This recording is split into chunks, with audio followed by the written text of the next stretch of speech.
Welcome to the Parsha Perspective. Each week, we will delve deep in a weekly Torah portion to find a practical and insightful way to enhance your daily life.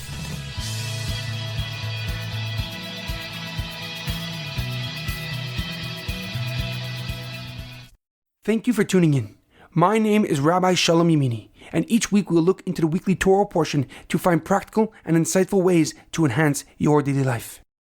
This week's Parsha Perspective is in honor of the Refuah Shlema, the complete and speedy recovery of HaRav Amitai ben Shoshanna, Shaul ben Berta, and Lior gabay Ben Michal. This week's Parsha Perspective is in loving memory of Leah Mintche, Ya'akov Yosef, Edward Ben Efraim, Shlomo Ben Edward, and Yirachmiel Daniel Ben Gedalia. May their souls be uplifted and may their memories be a blessing. This week's Torah portion is Parshas Vayeishev, coat of armor. Our parsha begins with Ya'akov Avinu settling down in Chevron with his 4 wives and many children. The pasuk writes that Yaakov loved Yosef, the firstborn of his wife Rochel, more than the rest. He even made him a unique colored coat to signify his fondness and signify his love. At night, Yosef would dream of his brothers bowing down to him, and he told them about his dreams and their part in it. Yosef's persistent nagging infuriated his brothers and caused him to be hated with a vengeance. Once Yosef's brothers were attending their sheep, and Yaakov told Yosef to see how his brothers were doing. When the brothers saw Yosef approaching, they were enraged by his presence and decided to kill him. Reuven, their firstborn, implored them not to kill him and instead throw him in a pit nearby. His plan was to return there later and save Yosef. But when Yosef arrived, his brothers immediately took off his special and unique coat and threw him into a pit. Yehuda then sold him to a caravan heading down to Egypt. That caravan sold him to Potiphar, Paro's chief butcher. And meanwhile, the brothers dipped Yosef's coat into animal blood and brought it to Yaakov and told him that Yosef was eaten and stolen away by a wild beast. When Yaakov heard the news, he ripped his clothing in mourning and began to cry for his most beloved son Yosef. And even when his sons or daughters tried to comfort him, he ignored them and refused to be comforted. However, a question comes to mind. The Torah tells us of the beautiful and unique coat that Yaakov made for his most beloved son, Yosef. The coat was called Ketones Passim and loosely translated as a full-sleeved robe. It was made from multiple colors of fine wool. But immediately following, the Torah clearly states that the brothers despised and detested Yosef because of the extra attention their father gave him. So why did Yaakov make Yosef a Ketones Passim, a coat, and instigate hatred between his children? What was Yaakov's intention behind making Yosef a coat? The Rabbeinu B'Chai of Bach ibn Asher, a Spanish commentator, gives a very rational explanation. He comments that the coat was not the instigator of hatred and jealousy between the brothers, rather Yosef's dreams. As previously mentioned, Yosef had 2 vivid dreams which depicted his rulership over his brothers. Yosef was not shy in sharing those dreams in immense detail, even with his father Yaakov. The Rabbeinu B'Chai explains that Ketones Passim, that the coat was not the root cause of the animosity between the brothers, rather the visions that Yosef had of dominance and rule, especially when their father entertained and listened to Yosef's so-called fantasies and did not shut them down. But the Rabbeinu B'Chai continues. He quotes the Talmud in Shabbos that Yaakov made a serious mistake by giving extra love and showing extra love to Yosef. And therefore the Talmud concludes that a father should not treat his sons differently so as to not stoke hatred and animosity between them. However, Rashi Reb Shlomo Yitzchaki, the leading commentary on the Torah, gives a deeper and more profound explanation.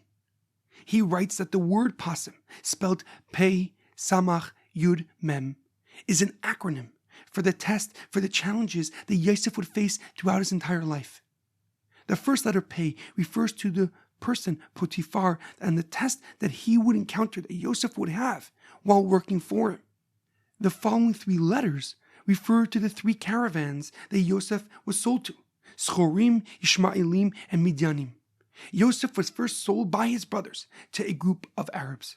They in turn sold Yosef to a group of merchants passing by, and they, the group of merchants, eventually sold him to a group of Midianites heading down to Egypt. It is important to note that although the Torah does not write about the merchants, the Medrash Rabbah includes the merchants' caravan when detailing Yosef's journey down to Egypt.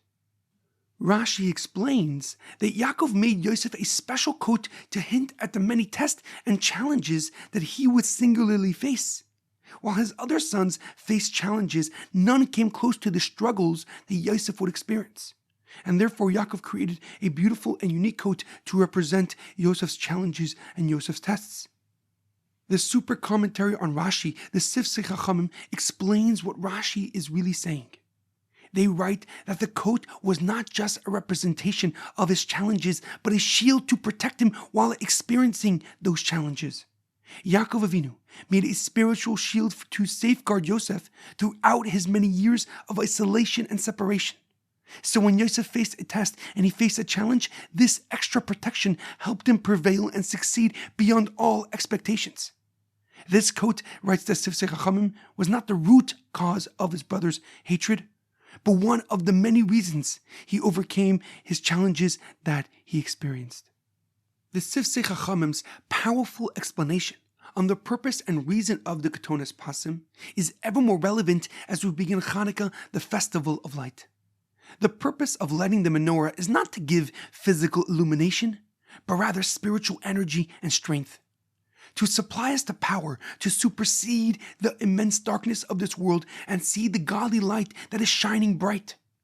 The true story of Hanukkah is not about defeating the Romans in battle, in war, but rather overcoming the charm and the attraction of their philosophy and lighting the menorah, the godly light, in the temple once again. In our daily life, it is imperative to realize that we are witnessing the decay of our society today. From the lack of morals and principles to the degradation of family values, the future of our world seems gloomy and bleak. But the Torah is our shield from that decline. It guides us and shows us the path in a world filled of misdirection and distractions. The mitzvahs we do is our armor that defends us from the outside influence and outside control. They are a barrier and buffer between the wickedness that surrounds us and those who wish to destroy us. There's a powerful quote about the story of Hanukkah. The story of Hanukkah is about a small candle that gave a little light, but led to another candle and another, and ultimately illuminated the world. Have a great weekend and a happy Hanukkah.